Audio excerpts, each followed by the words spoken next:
വിശാലിനിയുടെ latest പ്രൊമോയിൽ സത്യഭാമയുടെ ചോദ്യത്തിന് ശാലിനിയാണ് മറുപടി നൽകുന്നത്. താനാണ് പ്രഗ്നൻ്റ് എന്ന് ഭാമയുടെ മുമ്പിൽ സമ്മതിക്കുകയാണ് ശാലിനി. അത് കേട്ട് ഞെട്ടി പ്രീതി നിൽക്കുമ്പോൾ സുസ്മിത പറയുന്നുണ്ട്, അല്ല പ്രീതിയാണ് ഗർഭിണിയെന്ന്. പക്ഷേ ശാലിനി തറപ്പിച്ചു പറയുകയാണ് താനാണ് പ്രഗ്നൻ്റ് എന്ന്.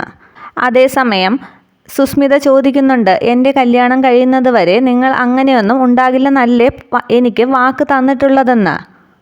വാക്കല്ലേ, അത് മാറിപ്പോയി എന്ന് ശാലിനി സമ്മതിക്കുന്നു.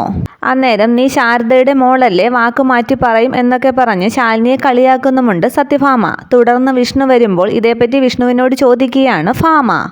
ശാലിനി പറഞ്ഞതിനെപ്പറ്റി ഭാമ വിഷ്ണുവിനോട് ചോദിക്കുമ്പോൾ അങ്ങനെ ഒരു ബന്ധം ഞങ്ങൾ തമ്മിൽ ഇല്ല എന്ന് വിഷ്ണു പറയുകയാണ്. എങ്കിൽ പൂജാമുറിയിൽ വെച്ച് വിളക്കിൻ്റെ മുമ്പിൽ വെച്ച് സത്യം ചെയ്തു തരണമെന്ന് ഭാമ പറയുന്നു. തുടർന്ന് വിഷ്ണുവിൻ്റെ കയ്യിലിരിക്കുന്ന കർപ്പൂരം കത്തിക്കുകയാണ് സുസ്മിത. വിഷ്ണു വിളക്കിൻ്റെ മുമ്പിൽ വെച്ച് സത്യം ചെയ്തു കൊടുക്കുന്നുണ്ട് അമ്മയ്ക്ക്. ശാലിനിക്കും വിഷ്ണുവിനും ഇടയിൽ ഇതുവരെ ഒരു ഭാര്യാഭർത്തൃ ബന്ധം ഉണ്ടായിട്ടില്ല എന്ന് സത്യം ചെയ്യുകയാണ് വിഷ്ണു.